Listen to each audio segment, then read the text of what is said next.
Student, कैसे हैं आप लोग? आशा करते हैं आप सभी अच्छे होंगे। जैसा कि आप लोग जानते हैं कि हमने अपनी पिछली वीडियो में आप लोगों को किरचॉफ के नियमों के बारे में बता दिया और किरचॉफ का नियम हमें विभिन्न जटिल समस्याओं का समाधान करने के लिए बताता है, लेकिन कुछ ऐसी समस्याएं भी हैं जिनमें किरचॉफ का नियम थोड़ा जटिल हो जाता है। इसको दूर करने के लिए एक व्हीटस्टोन सेतु नाम के वैज्ञानिक थे, उन्होंने 1942 में चालक का प्रतिरोध ज्ञात करने के लिए एक सिंपल सा सिद्धांत दिया जिसे व्हीटस्टोन सेतु का सिद्धांत कहते हैं। ठीक है ना? जैसा कि आप लोग डायग्राम में देख रहे हैं बच्चों कि ये है हमारा व्हीटस्टोन सेतु। क्या होता है व्हीटस्टोन सेतु? समझ लीजिए, हम चतुर्भुज की चार भुजाओं में प्रतिरोधों को यदि लगा दें, चतुर्भुज की चार भुजाएं देखिए A B B C A D B C, यदि हम चतुर्भुज की चार भुजाओं में चार प्रतिरोध संलग्न कर दें, ठीक है, और एक विकर्ण में हम बैटरी लगा दें, देख लीजिए बैटरी लगा दिया है ना, और दूसरे विकर्ण में हम गैल्वेनोमीटर लगा दें यानी धारा मापी लगा दें, ठीक है, तो सेतु संतुलन की अवस्था में, सेतु संतुलन की अवस्था किसे कहते हैं? जब धारा मापी में कोई विक्षेप ना हो तब की बात कर रहे हैं। तो धारा मापी में जब कोई विक्षेप ना हो तो किन्हीं दो संलग्न भुजाओं के प्रतिरोधों का अनुपात, इस चतुर्भुज की किन्हीं दो संलग्न भुजाओं के प्रतिरोधों का अनुपात शेष अन्य दो भुजाओं के प्रतिरोधों के अनुपात के बराबर होती है बच्चों। यही व्हीटस्टोन सेतु का सिद्धांत है। फिर से सुन लीजिए, यदि हम चतुर्भुज की चार भुजाओं में चार प्रतिरोध को इस प्रकार लगाएं कि उसके एक विकर्ण में बैटरी जोड़ा जाए और दूसरे विकर्ण में गैल्वेनोमीटर यानी धारा मापी को जोड़ दिया जाए, इसमें दो कुंजियां लगा दी जाए, तो सेतु संतुलन की अवस्था में दो संलग्न भुजाओं के प्रतिरोधों का अनुपात शेष अन्य दो भुजाओं के प्रतिरोधों के अनुपात के बराबर होता है। यही व्हीटस्टोन सेतु का सिद्धांत है बच्चों। ठीक है, एक बात और ध्यान रखना है, इसमें जब हम परिपथ को चालू करते हैं तो सबसे पहले हम कुंजी K1 को चालू करते हैं, याद रखिएगा। जब कुंजी K1 चालू हो जाएगी यानी धारा पूरे में चली जाएगी, है ना, धारा का दौड़ाव या प्रवाहित पूरे परिपथ में हो जाएगा, तभी हम कुंजी K2 को चालू करेंगे। नहीं तो क्या होगा, धारा मापी में की सुई जो है वो विक्षेपित हो सकती है। ठीक है ना बच्चों? तो पहले आप K1 को दबाएंगे, ठीक है ना, और फिर शून्य विक्षेप की स्थिति प्राप्त करेंगे और फिर P/Q बराबर R/S निकालेंगे। ठीक है, अब हम करते हैं सूत्र की स्थापना। बहुत अच्छे से देखिएगा बच्चों, सूत्र की स्थापना करने वाले हैं। ठीक है, व्हीटस्टोन सेतु आपने जाना कि भाई चार चतुर्भुज के चार भुजाओं में यदि प्रतिरोधों को क्या कर दिया जाए, लगा दिया जाए, एक विकर्ण में बैटरी जोड़ दिया जाए, दूसरे विकर्ण में धारा मापी जोड़ दिया जाए, तो यदि इसमें विकर्ण में मतलब इसके विकर्ण में या धारा मापी में कोई विक्षेप ना हो यानी शून्य विक्षेप की स्थिति में हो, तो यह सेतु संतुलन की अवस्था कहलाती है। देखिए सेतु की तरह नजर आ रहा है, इसलिए सेतु बोला जाता है इसको, है ना, ब्रिज भी बोलते हैं, व्हीटस्टोन ब्रिज बोलते हैं इंग्लिश में, है ना। इसकी स्थापना करते हैं बच्चों, तो ये पूरी तरह किरचॉफ के नियम पर आधारित है। ध्यान रखिएगा, यह पूरी तरह किरचॉफ के नियम पर आधारित है। ठीक है ना बच्चों? किरचॉफ का नियम है क्या? भाई पहला नियम, किसी संधि पर मिलने वाली समस्त धाराओं का बीजगणितीय योग शून्य होता है। दूसरा नियम कि किसी बंद लूप में, किसी विद्युत परिपथ के बंद लूप में विद्युत वाहक बलों का बीजगणितीय योग उस परिपथ में, उस लूप में उपस्थित बहने वाली धारा और संगत प्रतिरोधों के गुणनफल के बीजगणितीय योग के बराबर होता है। तो कुल मिलाकर ये दोनों नियम हम इसमें लगाने वाले हैं। इन दोनों नियम का अध्ययन कर लिया हो तभी आप इसको करेंगे, और आप इसको जब कर लेंगे, किरचॉफ का नियम बिल्कुल क्लियर हो जाएगा आपका, तो आप इसको आराम से कर सकते हैं। देखिए, तो सबसे पहले ध्यान दीजिए संधि बी पर। संधि बी पर किरचॉफ के प्रथम नियम से, संधि बी पर किरचॉफ के प्रथम नियम से क्या कहता है? किरचॉफ का प्रथम नियम, किसी संधि पर आने वाली धाराओं को हम धनात्मक लिखेंगे और किसी संधि पर जाने वाली धाराओं को माइनस में लिखेंगे। तो यहां पर देखिए संधि पर कौन कौन सी धाराएं आ रही है। देखिए I1 आपकी आ रही है, I2 आपकी जा रही है, और इसी तरह IG भी आपकी जा रही है। ठीक है, तो यहाँ पास I1 देखिए इधर आ गई, इसलिए प्लस में, IG जा रही है और I2 भी जा रही है, इसलिए हमने माइनस में लिया। तो देखिएगा इधर ये माइनस वाला उधर भेजेंगे तो I1 equal to IG plus I2। ठीक है, अब मैंने क्या बताया, सेतु संतुलन की अवस्था किसे बोलते हैं? सेतु संतुलन की अवस्था ऐसी अवस्था है जब इसमें से कोई धारा प्रवाहित नहीं होती, यानी ये इसमें विक्षेप नहीं होता। तो सेतु संतुलन की अवस्था में IG बराबर हो जाएगा 0, तो I1 बराबर I2 हो जाएगा। यहाँ 0 रख दिया तो I1 बराबर I2 हो गया। समझ में आया बच्चों की नहीं आया? आ गया होगा आपके समझ में, है ना? चलिए अब हम आगे देखते हैं। ठीक है, नेक्स्ट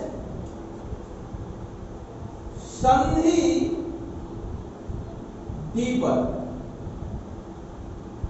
किरचॉफ के प्रथम नियम से।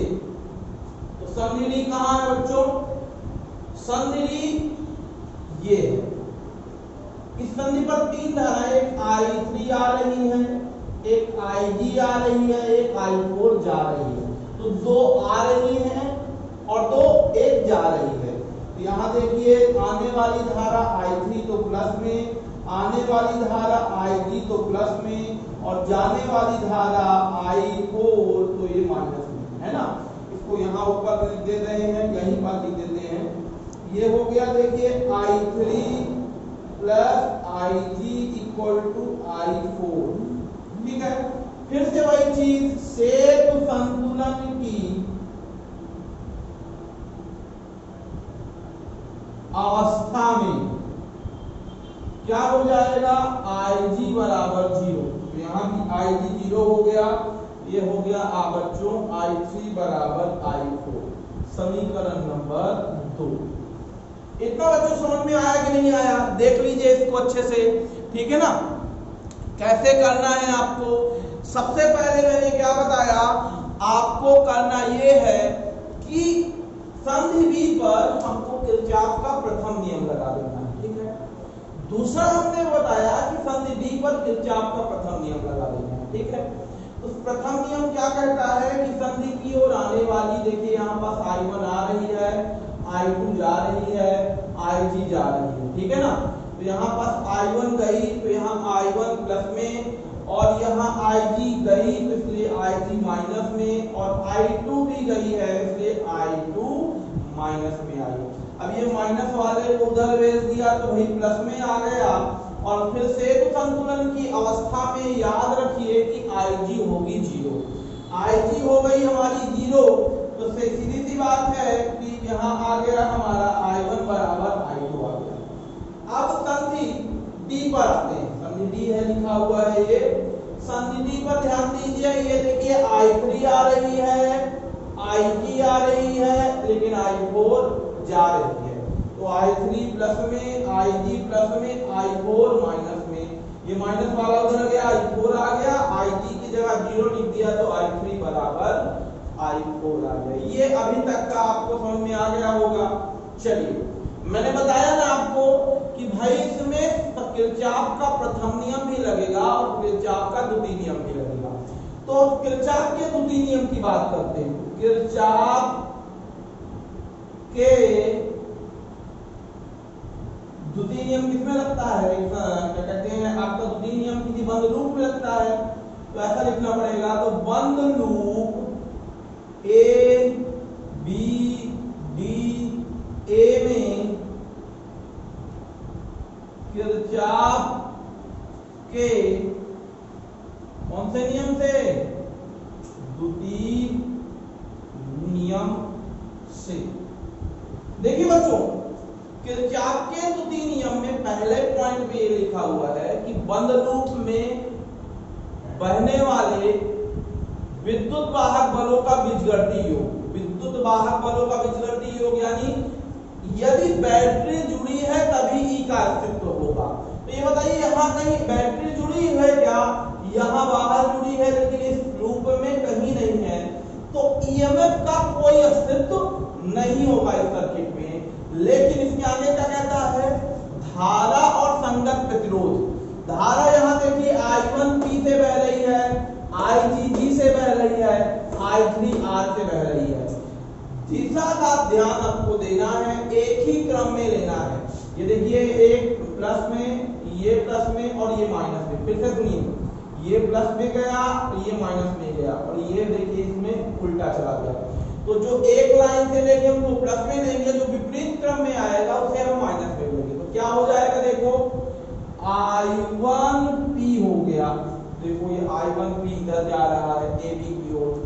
धारा और संगत प्रतिरोध I1 गई IP से, P प्रतिरोध से धारा I1 बह रही है, इसलिए हमने I1 into P लिख दिया है बच्चों, ठीक है ना। अब देखिए अगले स्टेप में देखेंगे तो I2 into Q, I2 Q। अब देखिए सेकंड वाले जो इससे है ये I2 तो आया नहीं है अभी, यहाँ पर देखिए ये वाले पे जाएंगे सेकंड नंबर में, तो ये IG जो है G से बह रहा है, तो G इसका क्या है? प्रतिरोध है। तो IG G इससे बह रहा है, देखिए एक ही क्रम में है इसलिए प्लस में लिखा, ठीक है। और तीसरा नंबर जो है उल्टे क्रम में आ गया है, तो ये I3 R हो जाएगा बराबर 0। क्या किया हमने? धारा और संगत प्रतिरोधों का गुणनफल का बीजगणितीय योग शून्य कर दिया। उधर भेजिए I1P plus IgG equal to I3R। Clear? फिर से वही सेतु संतुलन की अवस्था में, सेतु संतुलन की अवस्था में क्या हो जाएगा? IG बराबर 0, IG बराबर 0। यहाँ देखो ये 0 हो गया, तो क्या बचेगा? I1P बचेगा और I3R बचेगा। ये समीकरण नंबर 3 है। देख लीजिए बच्चों, यहाँ पास हमने 0 रख दिया, 0 G से गुणा हुआ और ये भी 0 हो गया, बचा I1P और I3R। इतना बच्चों समझ में आ गया। अभी हमने आधा पार्ट बताया है, अब दूसरा पार्ट यानी कौन सा? A B D, ये B C D B है ना, इसका स्क्रीनशॉट आप ले लेंगे, ठीक है बच्चों। अब देखिए इसके आगे, अब थोड़ा सा आगे आते हैं, इसको देखिएगा। यहाँ दो चीजें दीजिए, यहाँ लास्ट में हमने एक चीज समीकरण नंबर 1 लिख देता हूं मैं, ये समीकरण नंबर 1 है, I1 बराबर I2 है। अभी देखिए बंद loop B C D B में किरचॉफ के प्रथम नियम से, तो किरचॉफ का प्रथम नियम पता ही है आपको, धारा और संगत प्रतिरोध का गुणनफल का बीजगणितीय योग। भाई ईएमएफ तो है ही नहीं है, तो ईएमएफ का भी बीजगणितीय योग होता है। इसमें भी देखिए कहीं बैटरी नहीं जुड़ी है, तो बैटरी नहीं जुड़ी हुई है, तो सीधी सी बात है केवल धारा और संगत प्रतिरोध देखेंगे। तो यहाँ पर देखिए I2, देखिए इसको समझ लेते हैं। ये देखिए I1 इधर गई है और IG इधर और I4 इधर, मतलब दो की दिशा एक है, ये I2 की दिशा अलग है, यानी IG को और I4 को बच्चों क्या लेंगे? निगेटिव में लेंगे और I2 को किस में लेंगे? पॉजिटिव लेंगे। फिर से देखिए इधर जब हमने बताया था तो देखा I1 पॉजिटिव लिया था, IG पॉजिटिव लिया था, I3 नेगेटिव लिया था। लेकिन जब इधर आएंगे तो देखिए I1 पॉजिटिव लेंगे, अब देखिए धारा बदल गई ना, तो IG नेगेटिव लेंगे और I4 नेगेटिव लेंगे, या I4 नेगेटिव लेंगे, IG नेगेटिव लेंगे। मतलब दोनों इस लूप में IG और I4 नेगेटिव और इसको पॉजिटिव लेंगे। तो देख लीजिए क्या हो जाएगा, I2Q minus IgG minus I4S बराबर 0। इसको उधर भेजोगे तो I2Q equal to IgG plus I4S। सेतु संतुलन की अवस्था में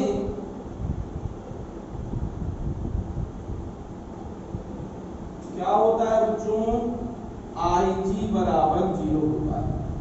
अब Ig बराबर 0 होगा, इसको यहां पर तो यहां पास ये 0 हो गया, तो आ गया I2Q इक्वल टू I4S। ये समीकरण नंबर आ गया आपका चौथा। कितना बच्चों समझ में आया आप लोगों के कि नहीं आया? आशा करते हैं कि आप बिल्कुल आ गया होगा आपके समझ में। अब थोड़ा चलते हैं आगे, ठीक है। देखिए ये है समीकरण नंबर 3 और ये है समीकरण नंबर 4। तो हम करते ये हैं, समीकरण नंबर 3 में समीकरण नंबर 4 का क्या कर देते हैं, भाग करने पर। तो भाग करोगे बच्चों तो I2Q में भाग हो जाएगा, समीकरण नंबर 3 में भाग कर रहे हैं तो I1P में भाग हो जाएगा बच्चों इसका I2Q का। सेम इसी तरह I3R का भाग हो जाएगा I4S में। देख लीजिए थोड़ा सा, इसको देख लीजिए, इस नियम को देख लीजिए, I1P इधर, I2Q इधर, नीचे ऊपर नीचे देख लिया, इधर भी देखिए I3R और इधर I4S। इसमें कोई दिक्कत नहीं है ना। अब ये बताइए समीकरण नंबर 1 2 पे ध्यान दीजिए। समीकरण नंबर 1 ये है, दिख रहा है आपको, क्या लिखा है यहाँ ऊपर लिख देता हूँ, यहाँ I1 बराबर I2, समीकरण नंबर 1। ये है हमारा समीकरण नंबर 1, ये है हमारा समीकरण नंबर 2। तो समीकरण नंबर 1 2 क्या कहता है बच्चों, समीकरण नंबर 1 2 ये कहता है कि भाई I1 बराबर I2 है और I3 बराबर I4। तो ये बताइए I1 I2 के बराबर, I3 I4 के बराबर, तो I1 से I2 कैंसिल हो जाएगा और I3 से I4 कैंसिल हो जाएगा, यानी आपकी जो वैल्यू निकालनी थी वही आ जाएगा P/Q बराबर R/S। बच्चों ये कैसा लगा आपको, सरल था ना, बहुत आसान था, है ना। तो फिर से मैं एक बार दोहरा देता हूं आपको, क्या किया हमने, शॉर्ट में बताते हैं। तो पहले तो हमने संधि B लिया और इस पर किरचॉफ का नियम लगा दिया, ठीक है। किरचॉफ का नियम लगाने पे हमने क्या देखा, हमने देखा कि इस B पर दो धाराएं, 3 धाराएं हैं, एक आ रही है 2 जा रही है। तो इसको हमने क्या किया, इसको प्लस में, इन दोनों को नेगेटिव में, फिर IG 0 रख देने पर I1 बराबर I2 आ गया। फिर से देखा हमने जब D पर किया, I1 आ रही है, IG आ रही है, I4 जा रही है, तो IG 0 करने पर I3 बराबर I4 आ गया, है ना। फिर हमने क्या किया, ये बंद लूप लिया ABD, क्या लिया हमने, ABD लिया, ABDA।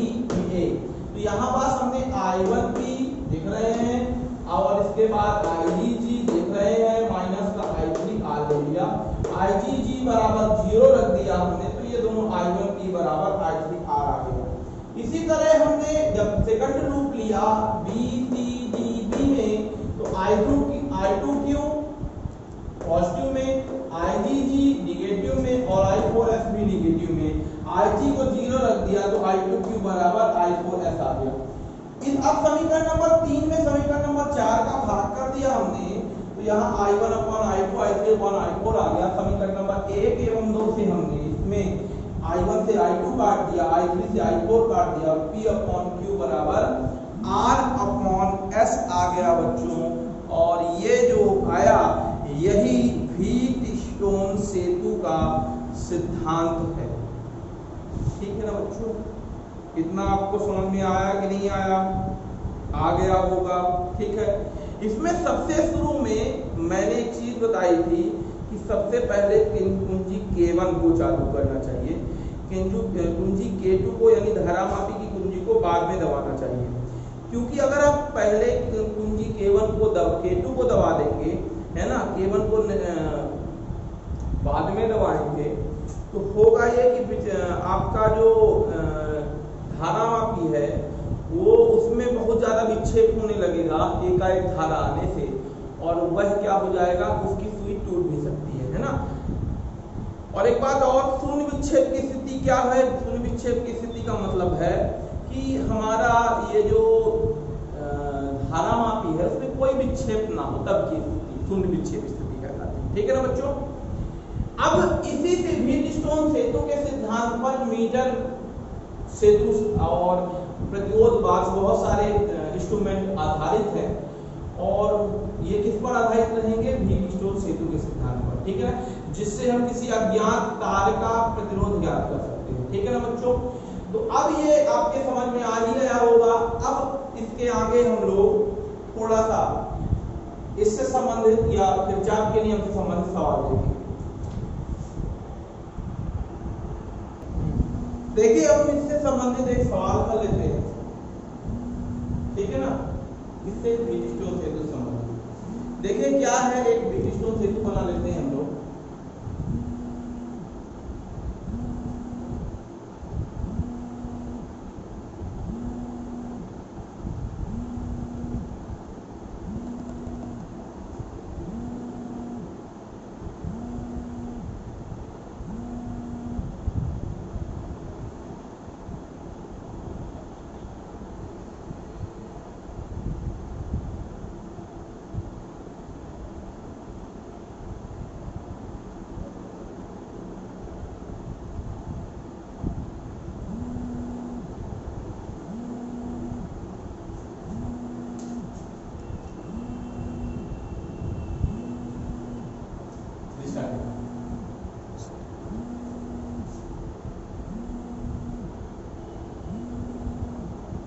देखिए बच्चों, ये व्हीटस्टोन सेतु दिया हुआ है।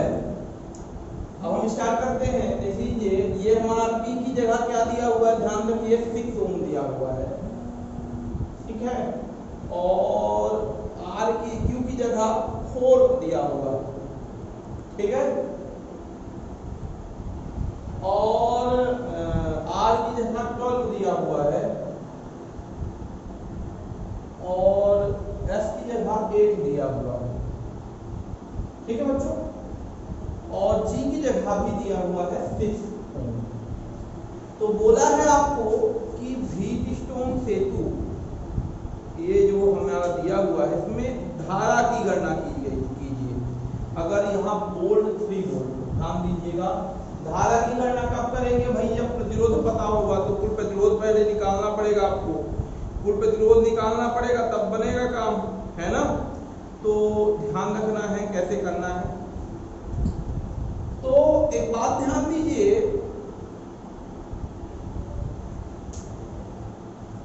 कि ये है हमारा P, ये है हमारा Q, ये है हमारा R, ये है हमारा S।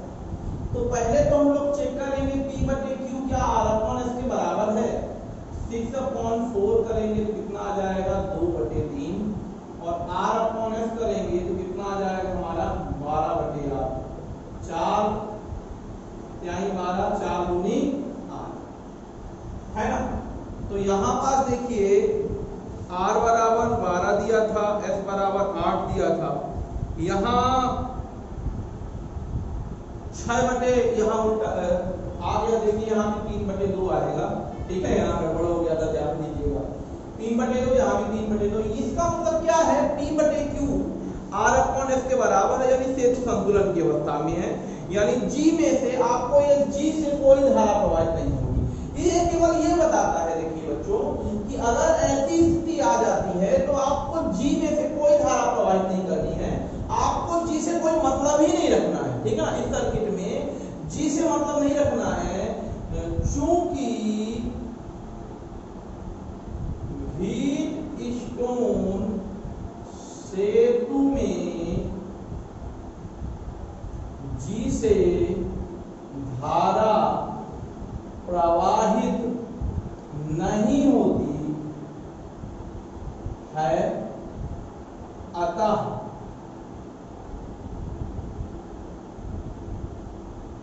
है ना, ब्यूटीफुल सेतु में धारा प्रवाहित नहीं होती है ना, जी से धारा प्रवाहित बच्चों नहीं होती।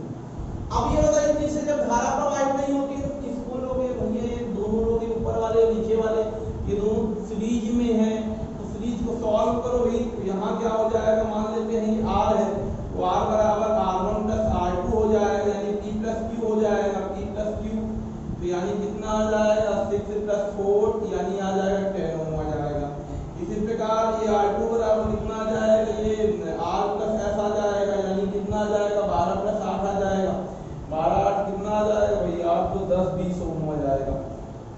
ये आ गए R1 R2, किसमें होंगे R1 और R2 इसमें होंगे बच्चों समांतर क्रम में होंगे, और समांतर क्रम में होने के वजह से इसका जो प्रतिरोध होगा इनके व्युत्क्रम के योग के बराबर होगा, यानी सीधी सी बात है। इसमें 1/10 करेंगे, 1/20 करेंगे, एलसीएम होंगे 20 आएगा, 2 + 1 आएगा, यानी कितना आ जाएगा 3/20, और जब R निकालोगे तो आएगा 20/3। यही है इसका प्रतिरोध का मान। किसका आ गया, किसका मान आ गया, प्रतिरोध का मान आ गया। अब हमको प्रतिरोध तो निकालना नहीं है, हमको निकालनी है धारा, और धारा बराबर क्या होता है बच्चों, I बराबर ε/R, है ना। तो हमको तो धारा निकालनी है, तो धारा बराबर क्या हो जाएगा, I बराबर ε/R, एप्सिलॉन दिया है 3 और R हमने निकाला 20/3, 3 ऊपर जाएगा तो आ जाएगा 3 × 3/20, यानी 3 3 या 9/20, यही है, ये एम्पियर में है, इसमें रहेगा एम्पियर में। आप इसका भाग कर दीजिए, और जब भाग करेंगे तो आपकी वैल्यू आएगी 0.45 और एम्पियर में आएगी। तो ये था हमारा एक सवाल व्हीट स्टोन सेतु से संबंधित। तो कैसे किया है हमने देख लीजिए। तो हमने सबसे पहले ये चेक किया कि क्या इन दोनों का रेशियो बराबर है, बराबर है तो यह व्हीट स्टोन सेतु है। कौन सी सेतु है, व्हीट स्टोन सेतु है। तो यह व्हीट स्टोन सेतु है। तो व्हीट स्टोन सेतु में होता क्या है, जी से धारा प्रवाहित नहीं होती है, तो जी को लेने की आवश्यकता नहीं है। जब जी को लेने की आवश्यकता नहीं है तो आप क्या करिए, यहाँ पर देखिए दोनों सीरीज में है, ये 6 और 4 सीरीज में है, 12 और 8 सीरीज में है, सीरीज वाले डायरेक्ट जुड़ जाते हैं। यहाँ P + Q हो गया, 6 + 4 = 10, यहाँ R+ हो गया, 12 + 8 = 20 हो गया। ये R1 R2 क्या है, समांतर क्रम में होगा। और समांतर क्रम में होने की वजह से ये क्या हो जाएगा, समांतर क्रम में होने की वजह से R1 की जगह R1 की वैल्यू, R2 की जगह R2 वैल्यू हमने क्रॉस किया तो यहाँ 20/3 आ गया। यहाँ ध्यान रखना, यहाँ 1/8 की वैल्यू आई है, फिर हमने R को करने के लिए रेसिप्रोकल किया, उल्टा कर दिया, ठीक है ना। यहाँ पास R 20/3 आया, और आपको पता है I बराबर क्या होता है, I बराबर V/R, यानी ε/R, एप्सिलॉन है, ये दिया है 3 वोल्ट, तो 3/20/3, 3 ऊपर गया तो 3 दिखाई 9, 9 में 20 का भाग किया तो कितना आ गया 0.45 आ गया। यही आपका सवाल है, इसका स्क्रीनशॉट आप ले लेंगे बच्चों, ठीक है ना, इसका स्क्रीनशॉट आप लोग ले लेंगे, ठीक है।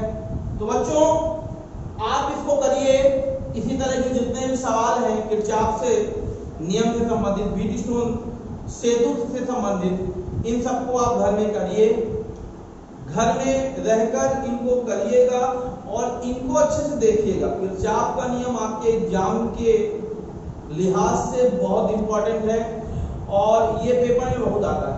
व्हीट स्टोन सेतु भी आपके पेपर के में बहुत आता है, और अगर किरचॉफ का नियम आपसे अच्छे से आ गया होगा, या किरचॉफ का नियम आपको समझ में आ गया होगा, तो व्हीट स्टोन सेतु आपको कोई दिक्कत नहीं करेगा। तो बच्चों इसको लगाइएगा, बहुत आसान है, बहुत आसानी से समझिएगा। जो दिक्कत होती है वो होती है किसमें, दिक्कत होती है वो होती है जब हम साइन कन्वर्जन, तो साइन कन्वर्जन के लिए ध्यान रखना है, दिशा का ध्यान रखना है कि कौन किस दिशा में आ रहा है, ठीक है ना बच्चों। अच्छे से रहिए, सुरक्षित रहिए, घर में रहिए, और don't forget subscribe my channel, and thank you to all.